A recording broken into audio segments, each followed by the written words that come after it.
하나님 말씀 출애굽기입니다. 출애굽기 17장 8절부터 16절까지 말씀입니다.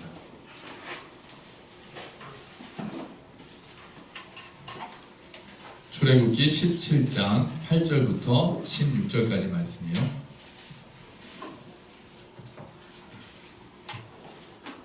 오늘도 일단 찾아놓으시고 복습 먼저 하고 우리 읽어야 되잖아요. 그렇죠? 찾아놓으셨죠? 자, 우리가 첫째 날 우리는 하나님 어떤 이름을 보았냐면요, 엘로임. 엘로이의 뜻은 뭐였습니까? 보고 계시는 하나님. 우리의 아픔과 눈물, 우리의 모든 상황을 보고 계시는 하나님이었어요. 둘째 날에는 어떤 이름이었습니까? 엘리온. 뜻이 뭡니까? 지극히 높으신 하나님. 지극히 높으신 하나님. 홀로 예배받기에 합당하신 분이고 모든 것을 다스리시는 하나님이십니다. 엘리온 우리가 배웠고요. 자, 어제는 뭐였습니까? 여호와 라파. 뭡니까? 치료하시는 하나님. 치유하시는 하나님, 회복시켜주신 하나님. 그래서 그 이름을 붙잡고 우리가 부르짖어 기도하자고 했고, 우리가 어제 그렇게 기도했습니다. 자, 오늘 우리가 살펴볼 하나님의 이름은 여호와 니시입니다. 여호와 니시. 뜻이 뭡니까? 깃발 되시는 하나님입니다. 주는 나의 깃발이다. 하나님은 나의 깃발. 깃발 되시는 하나님. 하나님이 나의 깃발이십니다. 라는 의미가 있죠. 자, 오늘 그 이야기가 나온 여호와 니시라는 이름이 나온 본문으로 우리 한번 들어가 보도록 할까요? 출애굽기 17장 8절부터 16절까지 말씀 우리가 같이 읽어보겠습니다. 그때 아말렉이 와서 이스라엘과 르비딤에서 싸우니라. 모세가 여호수아에게 이르되 우리를 위하여 사람들을 택하여 나가서 아말렉과 싸우라. 내일 내가 하나님의 지팡이를 손에 잡고 산 꼭대기에 서리라. 여호수아가 모세의 말대로 행하여 아말렉과 싸우고 모세와 아론과 홀은 산 꼭대기에 올라가서 모세가 손을 들면 이스라엘이 이기고 손을 내리면 아말렉이 이기더니 모세의 팔이 피곤함에 그들이 돌을 가져다가 모세 아래에 놓아 그가 그 위에 앉게 하고 아론과 홀이 한 사람은 이쪽에서 한 사람은 저쪽에서 모세의 손을 붙들어 올렸더니 그 손이 해가 지도록 내려오지 아니한지라. 여호수아가 칼날로 아말렉과 그 백성을 쳐서 무찌르니라. 여호와께서 모세에게 이르시되 이것을 책에 기록하여 기념하게 하고 여호수아의 귀에 외워 들리라. 내가 아말렉을 없이 하여 천하에서 기억도 못하게 하리라. 모세가 제단을 쌓고 그 이름을 여호와 니시라 하고 이르되 여호와께서 맹세하시기를 여호와가 아말렉과 더불어 대대로 싸우리라 하셨다 하였더라. 아멘. 우리 어제 출애굽기 15장을 봤어요. 그래서 여호와 라파, 치료하시는 하나님에 대해서 우리가 살펴봤습니다. 자, 그렇게 우리가 여호와 라파를 본 것은 마라였죠. 마라에서 쓴물, 광야를 지나서 마라에 도착했는데 물이 써서 먹지 못했고 나무를 던졌더니 물이 달아지는 그런 내용을 어제 우리가 봤어요. 자, 마라의 쓴물을 통과한 이스라엘 백성들은 이제 만나와 메추라기를 먹고 반석에서 솟는 샘물을 마시면서 그 광야길을 계속해서 걸어갑니다. 약속의 땅을 향해서 이제 가고 있는 거죠. 자, 그런데 그거 자체가 쉬운 일이었을까요? 그러지 않죠. 광야길을, 그 수많은 사람이 광야길을 걷는다는 게 물론 만나도 있고 메추라기도 있고 물은 반석에서 솟았지만 그래도 그게 편한 길일 리는 없잖아요. 그래서 아마 어려움이 계속 있었을 겁니다. 그런데 그것이 끝이 아니라 그 이스라엘을 노리는 무리들이 있었습니다. 이스라엘이 이집트에서 나올 때 이집트 사람들로부터 그 귀금속을 많이 받아가지고 나오는 장면을 우리가 알거든요. 이집트 백성들이 이스라엘 백성들한테 많이 이렇게 귀중품을 줘서 우리가 전리품처럼 생각하자고 전에 출애굽기 할 때 말씀을 드렸어요. 그거를 노리는 사람들이 있는 거죠. 더군다나 그 약탈을 전문으로 하는 민족들이 있었기 때문에 이스라엘 백성들이 이집트에서 나올 때 아주 많은 재산을 가지고 나온다더라 라는 소문을 들었던 사람들이 딱 이스라엘을 노리고 있는 거였습니다. 자, 그들과 이 전투에 대해서 그 사람들 중에 그 아말렉 족속이 있었고요. 아말렉과의 전투에 대해서 모세가 나중에 회상하는 장면이 나옵니다. 이 17장 내용도 있지만 모세가 그 부분을 가지고 신명기에서 전에 이런 일이 있었느니라 하면서 모세가 회상하는 내용이 있는데 그 내용을 한번 볼게요. 앞에 보시면 신명기 25장 17절 18절 말씀이거든요. 모세의 회고입니다. 한번 같이 읽어보죠. 여러분이 이집트에서 나오던 때 아말렉 사람들이 여러분에게 한 일을 기억하시오. 여러분이 피곤하고 지쳤을 때 그들이 길에서 나와 여러분 뒤에 처져 있던 사람들을 다 죽였소. 그들은 하나님을 두려워하지 않았소. 아멘. 자, 모세가 보고 있는 건데요. 이 내용을 한번 잠깐 보시면은요. 자, 먼저 아말렉 족속에 대해서 모세는 딱 한마디로 이렇게 정리합니다. 뭐라고 정리하냐면은 하나님을 두려워하지 않았던 자들. 그렇게 정리를 합니다. 여러분, 지금도 우리는 영적 전투를 합니다. 이스라엘 백성들이 광야길을 걷는 것만 해도 우리가 영적으로 쉽지 않은 길이라고 알고 있는데, 이 믿음의 길이 심지어는 전투를 해야 되는 길이라는 걸 우리가 잊어서는 안 됩니다. 하나님을 두려워하지 않는 족속들이 여전히 있거든요. 그런데 그들의 공격이 전법이 이랬습니다. 사탄의 세력이 우리를 공격할 때 비슷한데요. 그리고 그들이 아말렉이 언제 이스라엘을 지금 공격했다고 합니까? 여러분이 피곤하고 지쳤을 때, 피곤하고 지쳤을 때 이스라엘을 공격했다라고 합니다. 뒤에서 공격을 했어요. 피곤할 때입니다. 이스라엘 백성들이 익숙하지 않은 광야길을 와서 며칠을 걷고 잘 먹지 못하고 마시지 못하고 만나를 먹었지만 아직도 여전히 쉽지 않은 거리를 걸어가고 있을 때, 그들이 피곤할 때 공격이 바로 임하게 됐습니다. 이걸 생각해 본다면 지금도 우리가 피곤을 다스릴 수 있어야 돼요. 지금도 마찬가지입니다. 피곤할 때 공격이 있습니다. 우리가 똑같은 일을 당해도 우리가 몸이 너무 바쁘고 몸이 피곤한 상태에서는 짜증이 바로 올라오잖아요. 다른 사람이 똑같이 나를 대해도 내 몸의 상태가 좋지 않으면 그 반응이 굉장히 악하게 나가는 경우가 많거든요. 사탄이 우리의 피곤함을 틈탈 때가 있습니다. 그래서 우리가 적당한 휴식을 취하고 주일에는 하나님 앞에 예배드리고 하면서 우리를 회복시키려는 노력이 너무나도 필요한 거예요. 아말렉이 이스라엘을 칠 때도 이스라엘 백성들이 피곤할 때, 강성할 때 공격하지 않았습니다. 피곤할 때 공격을 했거든요. 지금도 우리가 피곤해질 때는 사탄이 틈을 탈 수가 있습니다. 그래서 우리가 우리 몸을 다스리고 회복해야 되는 게 있는 거죠. 기도도 되지 않고 말씀도 읽히지 않고 지치면 그렇게 됩니다. 기도도 잘 되지 않고 그냥 몸이 가라앉고 마음이 가라앉고 그렇게 되지 않도록 우리가 그것들을, 우리의 몸을 잘 관리할 필요가 있는 거죠. 그리고 아말렉의 전법이 뭐였습니까? 여러분이 피곤하고 지쳤을 때 누구를 쳤습니까? 뒤에 처져 있던 사람들을 다 죽였다고 합니다. 뒤에 처져 있었던 약한 사람들. 그러니까 이스라엘 백성들이 쫙 걸어가고 있는데 군대에서 행군을 하면은 꼭 걷다가 연약한 사람들은 뒤에 점점 뒤가 처집니다. 그래서 뒤에 있는 사람들이 외치거든요. 선두 반보 이렇게 외쳐요. 그러니까 선두가 성큼성큼 걸으면 뒤는 자꾸 점점 밀려가지고 나중에 막 뛰게 되거든요. 자꾸 지치니까 앞 사람들 천천히 걸어가라고 외치는 그런 장면이 있어요. 이스라엘 백성들이 광야를 행진할 때 뒤에서 연약한 사람들은 자꾸 걸음이 뒤쳐져가지고 점점 대열에서 뒤로 밀려났습니다. 바로 그 사람들을 뒤에서부터 공격한 거예요. 앞쪽에는 강성한 사람들이 있으니까 그들을 공격하지 않고 연약한 사람들을 공격해서 탈취하는 작전을 아말렉이 쓴 거죠. 사실 지혜로운 작전이죠. 전쟁을 하려면 그렇게 해야죠. 마찬가지로 사탄이 공동체를 흔들 때, 특히 교회 공동체를 흔들 때 누구를 공격합니까? 연약한 사람들을 공격하는 거예요. 연약한 사람들. 그래서 그 교회를 흔들려고 합니다. 그러면 교회에서 처져 있는 연약한 사람들은 어떤 사람들일까요? 일단 몸이 연약한 사람도 약한 사람들, 몸이 연약한 사람도 약한 사람들이에요. 마음이 연약한 사람들도 있습니다. 그리고 좀 더 예민하신 분이 있어요. 제가 이렇게 보니까 둔감한 게 은혜일 경우가 상당히 많습니다. 둔감하게, 저가 좀 둔감할 때가 많거든요. 예를 들면 제가 맛에도 그렇게 까탈스럽지 않고 냄새도, 어떤 분들은 이렇게 지하에 내려오니까 이렇게 지하 냄새가 난다고 좀 불편하다고 하시는데 제가 전혀 아무렇지가 않거든요. 그래가지고 저는 이것도 은혜구나. 제가 그게 힘들었으면은 저는 하루 종일 지하에 있어야 되는데 얼마나 힘들었겠어요. 근데 저는 아무렇지도 않기 때문에 공감 능력은 좀 떨어질 수 있다는 약점은 있지만 어쨌든 제가 지내는 데는 문제가 없습니다. 예민하신 분들은, 무엇이든지 민감하신 분들은 상대적으로 약하다라고 우리가 볼 수 있는 거죠. 또 어떤 사람들이 연약한 사람들입니까? 상처를 잘 받으시는 분들 계세요. 상처를 잘 받으시는 분들.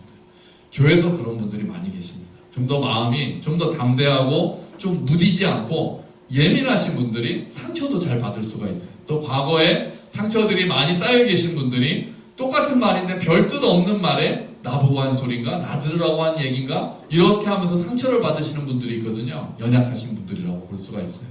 또 어떤 분들이겠어요? 당연히 이제 막 교회를 나오거나 믿음을 가진 분들은 연약한 분들이라고 볼 수 있습니다.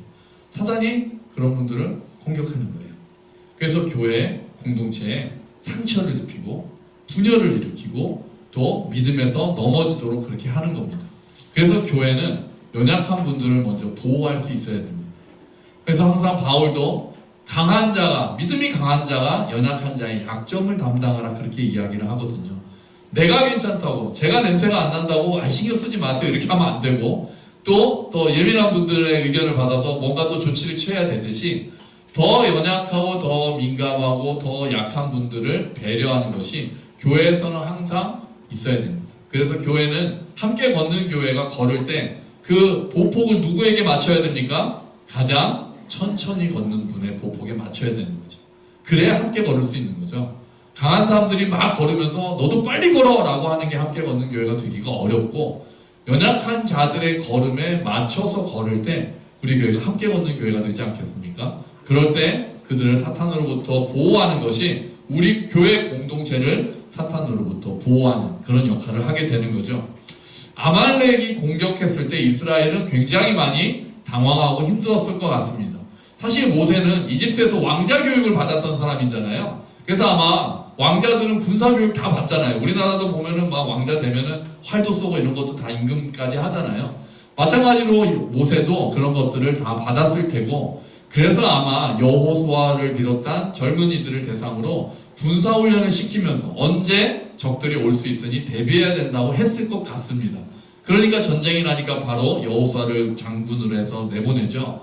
그래도 이들이 훈련은 훈련이고 실전은 실전이니까 처음 겪는 전쟁이잖아요. 이집트에서 노예 생활만 계속 해왔던 사람들이지 전쟁에 나선 적은 없던 사람들이란 말이에요. 그런데 외부에서 칼을 들고 싸우니까 진짜 중노동을 하면서 힘든 건 있었지만 칼을 들고 적들과 싸우는 거는 정말 또 다른 문제 아닙니까? 굉장히 당황하고 쉽지 않았을 거예요. 지금 이스라엘이 위기에 직면합니다. 이럴 때 모세가 우리가 잘 아는 방법을 쓰죠. 여호수아에게 전권을 위임하고 네가 나가서 군대를 이끌고 나가서 싸워라. 나는 올라가겠다. 그리고 모세는 아론과 훌을 데리고 산 꼭대기로 올라갑니다. 그리고 손을 들죠. 성경에서 손을 드는 것은 무엇을 상징합니까? 우리가 잘 알듯이 기도를 상징합니다. 손을 들어서 하나님께 간구하는 모습이, 성경에서는 손을 들라는 이야기가 많이 나오거든요. 남자들도 손을 들어 기도하기를 원한다. 우리가 손을 들어서 하나님께 기도한다고 할 때 모세가 손을 들어서 기도를 합니다. 자, 전쟁의 양상이 우리가 밖에서 그 영화처럼 본다면 묘하게 흘러갑니다. 모세가 손을 들면 이스라엘이 아말렉으로 막 몰아가고, 모세가 팔이 아파서 손을 내리면 아말렉이 막 이스라엘을 몰아가고, 그런 일들이 일어납니다. 여호수아와 전쟁을 하고 있던, 여호수아와 함께 싸우고 있던 군인들은 이 전쟁의 양상을 알 수 있었을까요? 없었을까요? 어떻게 생각하십니까? 알았을까요? 몰랐을까요? 저는 몰랐을 것 같아요. 그러니까 지금 뭐 그냥 무조건 최선을 다해서 내 앞에 있는 적들 그냥 물리치면서 막 가다가 어떤 좀 밀리는 것 같네요. 뭐 이렇게 되지. 이게 모세의 손이 올라가면 우리가 쫙 밀어붙이고 모세의 손이 내려가면 우리가 막 밀린다라는 생각은 못했을 것 같아요. 그냥 눈앞에 있는 적을 베어 넘기는데, 그리고 막 적들의 공세가 세지면 막 뒤로 후퇴하는데 급급하지 않았을까, 이렇게 추측을 해봅니다. 그러면 이 상황을 다 보고 알고 있는 사람은 지금 누굽니까? 모세와 아론과 훌, 요 세 사람만 산 꼭대기에서 보면서 전체 흐름을 보니까 진짜 와 이렇게 밀렸다가 막 도로 밀어붙였다가 밀렸다가 이런 모습을 보면서 아론과 훌이 깨달은 거죠. 모세도 알았을 거고요. 아, 전쟁의 승패가 누구에게 달렸다? 하나님. 그 하나님께 부르짖는 모세의 손에 달렸구나. 지금 전투를 하고 있는 저 자리보다 이 전쟁에서 하고 있는 가장 큰 싸움터는 어디구나? 여기구나. 기도의 자리가 가장 큰 싸움터구나 하는 것을 아론과 훌도 알게 되는 겁니다. 그래서 그들이 피곤한 모세를 자리에 앉게 하고 두 사람이 양쪽에서 손을 들어서 전쟁에서 이길 때까지 손이 내려오지 않게 하고 결국 여호수아가 아말렉을 무찌르게 되는 것이 이 이야기의 전모입니다. 여러분, 오늘 이 전쟁의 모습은 결국 우리에게 기도의 중요성에 대해서 다시 한번 생각하게 합니다. 물론 열심히 최선을 다해서 사는 건 너무나도 필요합니다. 여호수아가 없지 않았죠. 여호수아가 없이 모세가 홀로 기도해서 갑자기 하늘에서 우박이 떨어져가지고 아말렉 군대가 죽지 않았습니다. 물론 성경에는 가끔 하나님께서 이스라엘 백성들은 아무것도 하지 않는데 자기들끼리 싸우면서 물러나는 그런 이야기들이 있습니다. 그냥 성가대를 앞세웠는데 여호사밧도 함께 그랬죠. 성가대가 앞서서 찬양하면서 나갔더니 그들끼리 그냥 싸우고 여호와의 사자가 임해서 자기들끼리 싸우게 하거나 여호와의 사자가 그들을 다 물리쳐서 전쟁에서 이기게 하는 경우도 많이 있습니다. 하지만 훨씬 더 많은 경우는 여호수아처럼 그 전쟁에 이스라엘 백성들이 임하게 하고 그때 하나님께서 도우셔서 전쟁을 이기게 하십니다. 다윗을 통해서 골리앗을 쓰러뜨리시고 다윗의 군사를 통해서 블레셋을 무찌르시고 요나단을 통해서 블레셋을 무찌르시고 그렇게 함께 일하며 최선을 다하는 사람들의 수고를 통해서 그 전쟁을 승리로 이끄시는 분이 하나님이신 거죠. 지금도 마찬가지입니다. 지금도 우리는 최선을 다해서 공부해야 하고 최선을 다해서 일해야 하고 최선을 다해서 싸워야 합니다. 우리가 할 일을 하지 않고 하나님께만 모두 맡기면 된다라고 하는 것은 사실은 게으름이죠. 게으름입니다. 그리고 무책임입니다. 우리가 잊지 말아야 할 것은 우리에게 주신 달란트대로 우리에게 주신 사명에 따라 우리가 힘써 수고하는 것이 너무나도 필요한 거죠. 바울이 뭐라고 얘기합니까? 내가 다른 사도들보다 더 힘써서 수고했다. 근데 여기서 끝나지 않죠. 그렇게 한 것도 돌아보니 하나님의 은혜로다. 바울이 그렇게 이야기하잖아요. 그러니까 우리가 잊지 말아야 하는 것은 먼저 우리에게 주신 기회와 우리에게 주신 재능과 우리에게 주신 사명을 따라서 힘써서 최선을 다해서 일하고 싸우는 것이 우리의 몫이지만 그래도 결정적으로 우리의 전쟁을 이기게 하는 열쇠는 누구에게 달려 있습니까? 하나님께 달려 있다는 것을 잊지 말아야 되는 거예요. 그리고 하나님이 우리의 열쇠가 되신다. 하나님의 도우심이 결국은 모든 것의 열쇠가 된다는 것을 믿는 사람은 뭐를 하게 됩니까? 기도하게 됩니다. 나는 진짜 하나님의 은혜라고 믿어. 하나님이 나를 여기까지 오게 하셨어. 내가 한 것은 다 하나님께서 도우신 거야 라고 하면서 기도하지 않는 사람은 사실은 내 힘을 믿고 있는 것과 같습니다. 정말 하나님이 나를 이끄시고 정말 이 싸움의 전쟁의 성패가 이 승패 자체가 이 일의 성패가 하나님의 도우심에 결정적으로 달려있다라고 믿으면 우리는 기도를 안 할 수가 없죠. 내가 최선을 다하는 것으로 끝나는 게 아니라 주님, 제가 주께서 주신 일로 정말 최선을 다하겠습니다. 하지만 이 모든 것은 하나님께서 결국 허락하시고 하나님께서 도와주셔야만 됩니다. 그러고 하나님이 기도하러 나가는 거죠. 그게 하나님을 정말로 의지하는 사람의 모습이 될 수밖에 없습니다. 전쟁이 끝난 다음에 이 아말렉과의 전쟁이 끝난 다음에 하나님께서는 이렇게 얘기하십니다. 너는 이것을 기록하여 여호수아의 귀에 외워 들려라. 이렇게 얘기합니다. 왜 그러셨을까요? 왜 이 싸움에 대해서 기록한 다음에 여호수아에게 들려주라고 하셨을까요? 하나는 전쟁이 완전히 끝난 게 아니기 때문에 그렇습니다. 뭐라고 하십니까? 대대로 여호와께서 아말렉과 싸우겠다라고 그렇게 말씀하십니다. 우리 인생에서도 마찬가지입니다. 영적 전쟁은 끝나지 않습니다. 예언합니다. 끝나지 않습니다. 우리가 주님 앞에 서는 날까지 끝나지 않습니다. 우리를 넘어뜨리려고 하는 사단의 노력은 끝까지 계속됐습니다. 할 수만 있으면 택하신 자들도 미혹하려는 사탄의 계계는 끝까지 우리를 따라다닐 것입니다. 사단은 언제나 우는 사자처럼 우리를 삼키려고 달려들고 우리의 풍성한 삶을 빼앗으려고 하고 예수를 믿지 못하게 하고 그 노력을 지치지도 않습니다. 사단은 끝까지 합니다. 우리가 이 사실을 잊지 말고 그래서 우리는 깨어 있어야 합니다. 위기감을 가지고 있어야 돼요. 공포심을 가질 것은 없지만 위기감을 가지고 있어야 돼요. 사탄을 두려워하라고 성경이 이야기하지 않습니다. 사탄은 더러운 존재라고 하고 사탄에 대해서 대적하라고 하고 깨어 근신하라고 성경은 이야기합니다. 우리가 두려움을 가지고 있는 것이 아니라 위기감을 가지고 조심하고 경계할 필요는 있다는 거죠. 자, 또 하나의 이유는 여호수아의 귀에 이 이야기, 이 전쟁에 대한 이야기를 꼭 해주라는 것은 여호수아는 전쟁에 직접 참여해서 자기 힘으로 싸움을 했던 사람이기 때문에 그런 것 같습니다. 그러니까 여호수아가 잊지 않아야 하는 것은 내가 잘해서 이 전쟁을 이긴 것이 아니라 하나님께서 도우셔서 이겼다. 하나님께서 도우셨기에 내가 싸워서 이길 수 있었다는 것을 잊으면 안 되는 거예요. 모세가 손을 들었던 게, 모세가 손을 들어 기도했던 게 결정적인 싸움의 승리의 원인이었다는 것을 여호수아는 절대로 잊으면 안 된다는 거예요. 교만해지지 말고 겸손하게 늘 하나님의 은혜를 의지하며 살아라 라는 것을 여호수아에게 이야기해주고 싶었던 거예요. 우리들도 마찬가지입니다. 여러분, 기도가 중요합니다. 우리가 하나님을 전적으로 신뢰하고 의지하며 하는 기도가 너무나도 중요합니다. 기도는요, 나의 자금을 인정하는 거예요. 나의 한계를 인정하는 거예요. 그리고 하나님의 크심을 인정하는 겁니다. 그리고 하나님의 다스리심을 인정하는 거예요. 우리가 둘째 날 보았던 엘리온, 지극히 높으신 하나님을 인정하는 사람은 하나님께 기도하게 되어 있는 거예요. 주께서 다스리시니까요. 간절하게 우리의 기도를 아뢰 수밖에 없는 거잖아요.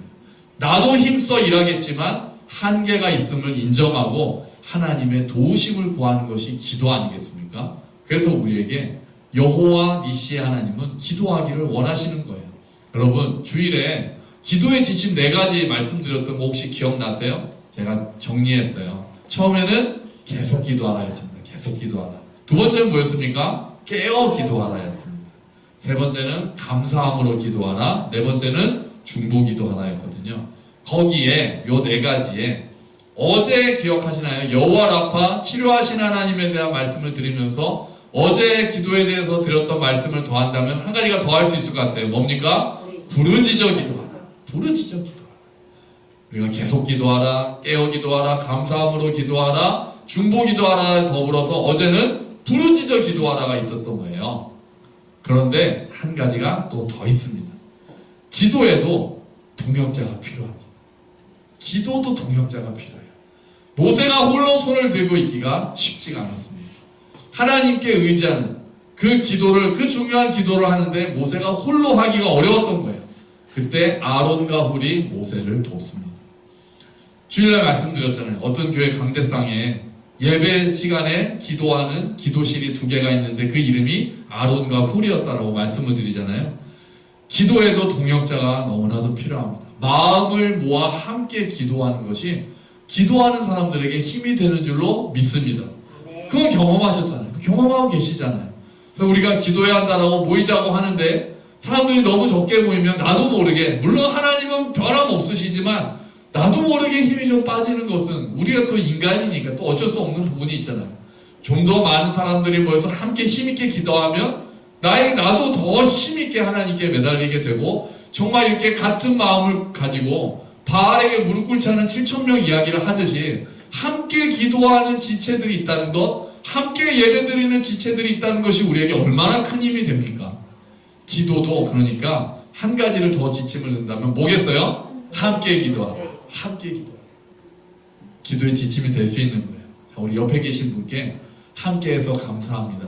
소리 인사. 함께해서 감사합니다. 네, 함께해서 감사합니다. 함께 기도의 자리에 오시고 예배 자리에 오신 여러분 감사합니다. 하나님께서도 기뻐하시고 우리가 서로의 모습을 보면서 저 지체도 왔구나. 그럼 감사하고 힘이 되는 거예요. 그럼 나도 오늘 더 힘있게 기도하자. 그렇게 되는 거죠. 그래서 함께 기도하라. 우리가 볼 수 있겠습니다. 여러분, 여호와 니시가 뭐라고 그랬습니까? 깃발 되신 하나님. 주님은 나의 깃발이라는 의미입니다. 깃발의 의미를 크게 2가지로 볼 수 있을 것 같아요. 하나는 깃발은 승리의 의미를 가지고 있습니다.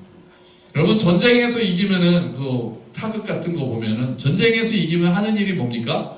적의 깃발을 뽑아버리고 우리 편 깃발을 성문 높이 딱 달면은 딱 보면서 우리가 이겼다 하면서 깃발을 흔들잖아요. 딱 그런 느낌이 있는 거거든요. 전쟁에서 승리하면은 적들의 깃발을 다 꺾어버리고 우리 편의 깃발을 갖다가 높이 세웁니다. 이처럼 하나님께서 우리의 깃발이라고 하는 것은 하나님께서 결국 우리를 승리로 이끄신다는 말씀입니다. 아멘. 주님은 우리를 승리의 길로 이끌고 계시는 거예요. 아멘. 로마서 말씀 한번 같이 볼까요? 같이 한번 읽어봅시다. 그러나 이 모든 일에 우리를 사랑하시는 이로 말미암아 우리가 넉넉히 이기느니라. 아멘. 이 앞에 어떤 것들이 있습니까? 뭐 환난이나 기근이나 핍박이나 박해나 곤고나 적신이나 위험이나 칼이나 이런 얘기들을 바울이 하면서 이런 얘기를 쭉 한 다음에 그러나 이 모든 일에 우리가 넉넉히 이기느니라.